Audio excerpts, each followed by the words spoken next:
Max, it's the off season, but football never sleeps in this state, especially at the small school level. Football coaches almost never sleep in this state.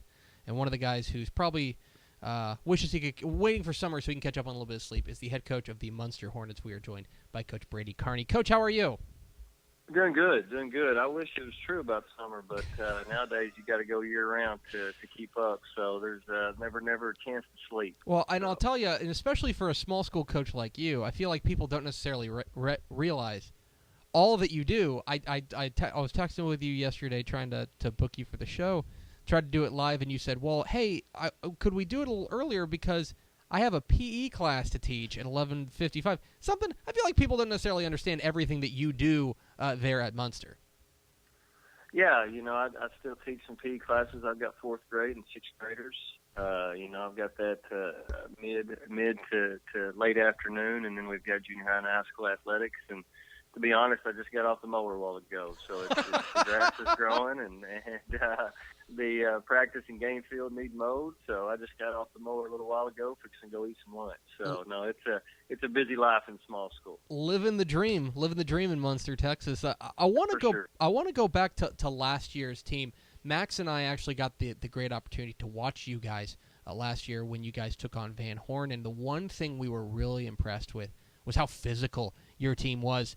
For you, I imagine that is something that you have always tried to instill in your team, because it seemed like that didn't seem like an accident. That seemed like you guys had made a point to be the more physical team in every game that you play. Sure. Yeah. No, that's something we preach on a daily basis. We try to be a defensive first-minded team and a very physical football team. So no, they hear it every day in practice, and we hope that they listen, and we hope we've preached it enough that that's how we play on Friday nights. When the game's done, we hope to step off as the most physical team. We feel like if we do that, we get a chance to win. So, no, they definitely hear it a lot from us as coaches. And you guys are now entering the 2017 season with a bit of a dichotomy. On one hand, you guys do bring back a lot of starters, 8 starters on both sides of the ball, and in the in the 2A ranks, that is a ton of returning starters. But a lot of the guys that are missing are kind of maybe the headliners of the team. Your Blaine Jones is gone, Brennan Binder is gone, Bryce Herr is gone. For you, when you look at your 2017 team, how do you assess what you guys do have coming back? Go back to those 3 guys you're talking about. You don't just lose 3 kids. At our level, you lose, for instance, Blaine was a starting corner, quarterback, and our punter. Bryce is a wide receiver, kicker, and a cornerback. And then Brennan's he's a slot receiver for us and an H-back, and then he's also our starting defensive end. And they also play special teams. So you're not just losing 3 kids. You're losing, 9, 10, 11 positions you got to fill. So, no, losing those 3 guys is definitely huge. But for what we have coming back, we're really excited. We've got 2 back-to-back classes, a senior and a junior group, that each have 16 football players in them. So those guys, especially our will-be seniors, they've been playing for us since they were sophomores. They played a lot of games and had a lot of practices. And we feel like that's something that helps us each and every year become successful. It's just those opportunities to continue to play on into November and December. We feel like that gives us an edge each year. You guys are going to be starting a junior at your quarterback spot again, Parker McGrew, a guy who got some time, got some run last year. What can you tell us about the guy who's going to be calling the signals for you back there? He's been a fullback for us. He was our starter last year, and then he was got significant playing time as a freshman. So he's played a lot of varsity football. He was our starting safety as a freshman and as a sophomore. So Parker's an extremely talented just football player in general. He's probably more of a runner than what Blaine was. Probably doesn't have as good an arm right now as what Blaine did. So they're kind of a little bit different in that aspect, which may change what we do on offense a little bit. But there's no doubt in my mind that Parker McGrew is going to be a great quarterback for us. He's been doing it since he was a little kid. He just hadn't had the opportunity to play a lot of quarterback the last 2 years because of Blaine. But he's been getting a lot of reps at the varsity level, so I feel like he'll step in and hopefully not miss a beat. We're talking with Brady Carney, the head coach of the Muenster Hornets here on DCTF Live. Get involved with the conversation, #DCTF Live. And, Coach, you've got a number of other guys who of course, playing both ways there at the 2A level, but one guy who really stands out to me, Carson Chaney, your offensive lineman and defensive lineman. For a team as physical as you guys, I know that it all starts up front. How important is Carson going to be to how far you guys go in 2017? Oh, man, Carson's huge for us. Again, he's a kid that's been playing, started as a sophomore, and then again last year.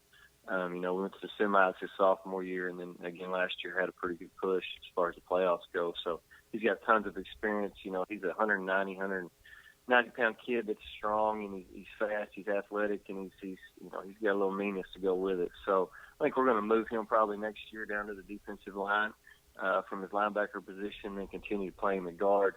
But we look for really great things from Carson Chaney. He's great in the weight room. He's a great leader, and I really look for him to have a great senior year.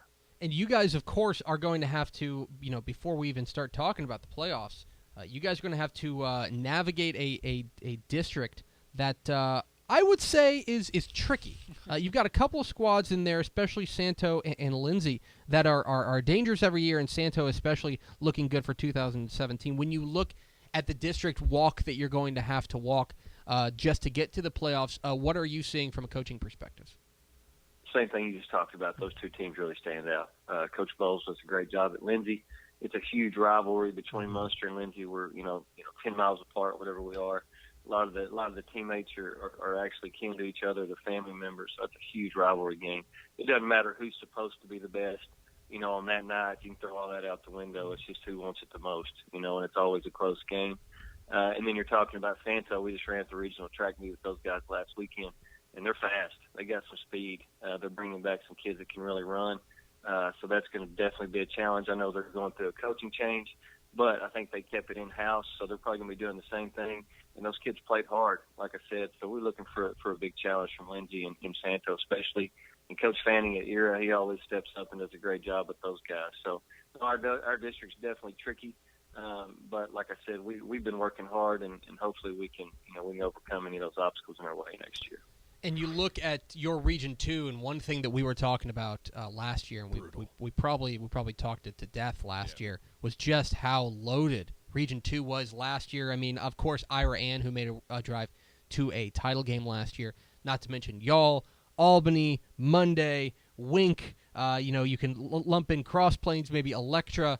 I don't want to get you looking too far down the road, but you guys do play in one of the most brutal regions in the state at any level. How do you prepare for what you're going to have to do to make it just out of your own region? No, you're right. I agree. Region 2 is toughest, in my opinion, from top to bottom. Now, you look at Region 3 with Tenaha and Bremont. Those guys are always tough. Same thing down in Region 4, Region 1. But in our region, to me, top to bottom, it doesn't get any better. But as far as preparing, it doesn't change for us. We try to do everything we can every single day to get better, and hopefully doing that will prepare us for a playoff run. But, we found out last year, I think we came in a little too confident against Monday. And, you can't come in overconfident against somebody like that, because Coach Corcoran does a great job. And those kids know how to play when it comes playoff time, and I felt like at times we overlooked them a little bit. We can't do that next year, and I hope hope our kids remember that. Each and every week is going to be a dogfight, and that's the way we got to approach it. Now, you mentioned it a little bit earlier. We're talking about Brady Carney of Muenster here. You mentioned a little bit earlier about the fierce rivalry with Lindsay. Max, you may know it as the Kraut Bowl. Of course. The Kraut Bowl. And you've been on both sides of this because you are the coach at Muenster, but you came from an assistant spot at Lindsay. Has that affinity for Lindsay worn off yet? Is it now when you get to the Kraut Bowl, it's just we're just going to go out there and try to beat the tar out of them, or is there still a little bit of I feel a little bit bad. I feel a little bit bad whenever you guys take the wood to them. No, it's like I said, it is a great rivalry, and I've been part of it now for when I first got to Muenster, we actually played Lindsay twice. So we played them in district, and then we met in the third round for 2 years in a row. I've been part of the Kraut Bowl, as they call it, for probably, 13, 14, 15 games now. I've been part of it, forever, and it never loses that feeling to me, whether I was on the Lindsay side or the Muenster side. It's such a great rivalry. You can just feel it in the town, leading up to the Friday night. So, no, I haven't lost any of that. It's still an opportunity to go out and definitely get a win, and it always feels a little better to get that win each and every year. He is Brady Carney. He is the head coach of the Muenster Hornets. Coach, appreciate your time. Best of luck in the offseason, and we'll be talking down the road. Yeah, I appreciate you guys calling. Y'all do a great job. Keep it up.